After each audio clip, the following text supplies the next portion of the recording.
இது வரைக்கும் ஃப்ரெண்ட்ஷிப்பை பற்றி எனக்கு தெரிஞ்சதெல்லாம் சொன்னேன். அதை பற்றி எவ்வளோ வேணாலும் சொல்லிக்கிட்டே போகலாம், என்ன வேணாலும் பாடலாம்.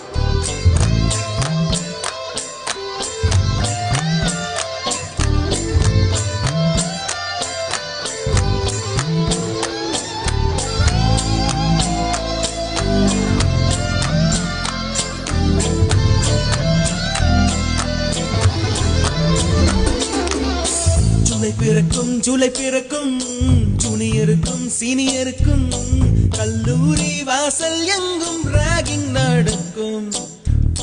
ஸ்டூடெண்ட்ஸ் மனமோ நந்தவனமே, ரோஜா இருக்கும் முள்ளும் இருக்கும், நட்புக்கு ராகிங் கூட பாதை வகுக்கும்.